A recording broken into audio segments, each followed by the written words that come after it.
and I made contact with him, told him what I could do, and asked him if he was interested in conducting any experiments.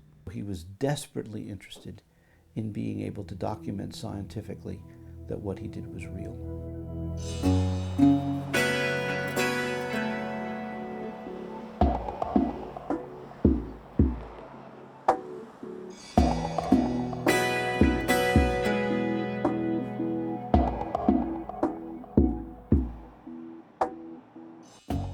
If you're going to test someone who claims to do extraordinary things, it's essential that you design the experiment to be as close as possible to what they actually do.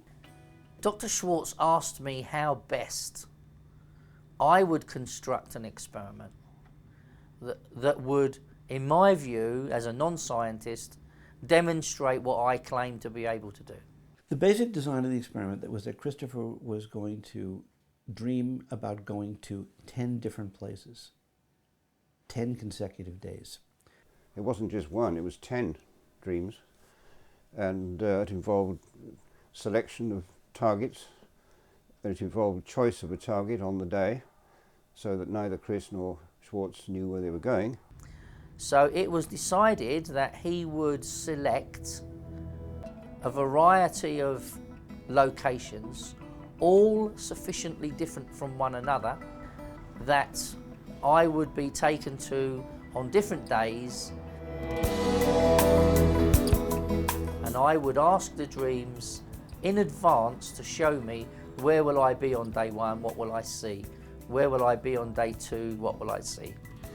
Now what I did was I actually picked 20 places and then put them in envelopes, so that even though we were only going to be going to 10 of them, what this meant was that even after we'd gone to the first 9, there were still 11 possible other places that we might go. And so therefore there was no way that I could know where we were going ahead of time. Until they were told on the phone from this magician who was selecting the targets by a random process. To make sure that there was no way that there could be any, quote, fraud involved, what I did was I then sent the envelopes to my writing partner, William Simon, who also, by the way, belongs to the Magic Castle. He knows about fraud and so on, because we wanted to rule out any possibility of fraud. My experience as a magician makes me feel that I'm better qualified than a lot of other people would have been to observe the experimental procedure, because I'm knowledgeable about some of the techniques that can be used to do identical kinds of things using magicians' methods. And then what he did was he gave the envelopes to a third person. What this person did was then shuffled these 20 envelopes, remember they were sealed, and then numbered them from 1 to 20. Envelopes 1 through 10 became the 10 places we would go. Envelopes 11 through 20 became the controls. And only after that information had been recorded and videotaped did I then call Bill Simon, who then contacted the third person, and then this person opened the envelope for that day, informed Bill Simon who it was. Bill then informed me, and it was only at that point that I then knew where we were going. So, the idea of the experiment is that Chris will dream of 10 destinations and then provide details of the locations that he will be taken to over the 10-day period.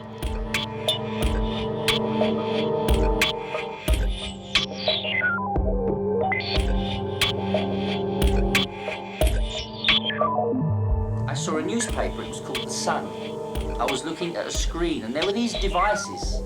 These were like small cameras or CCDs or LCDs, I don't know. Chris's dream notes include a telescope, a mountain, computer screens and discs, but it appears at this point that he can't make sense of what he has seen in his dream. Pitch is a key word here, Christopher. So pitch is a key word. Day 4 featured Chris sitting in Soho, London. He is rolling up 2 English newspapers called The Sun and The Mirror and looking through them to the sky. Hi, we're ready to open up envelope number 4. I actually have recently reviewed the video of that day, the video that Gary was taking as as Chris gave him the clues for the day, and then when he got the phone call from me saying where they were going, first of all, he was nervous about the call because he knew there was only one place that would fit those clues. Hello? Where?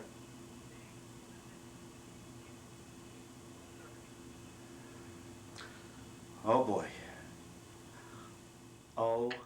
I was beginning to recognize that there was something that was going on that was much bigger and deeper than I had anticipated in my wildest dreams was even possible. This is Sunday. It is the, what is it? This is for my camera. This is August 5th. August the 5th, and we're going to our 4th place.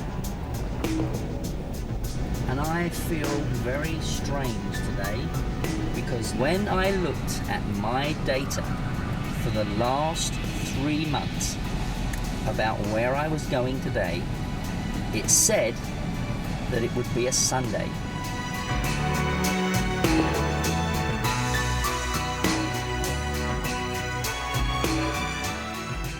In particular, the one day, I think was the 4th day of the experiment, fell on a Sunday. It was the only day that Gary Schwartz had hours available for this without other appointments. So I wrote down, test 4 will be a Sunday. Way back. That day turned out to be something like a 2-hour drive in each direction. He could not have done that on any other day but the Sunday that he had that much time available. Christopher saw many details that were very precise. What are the words for today?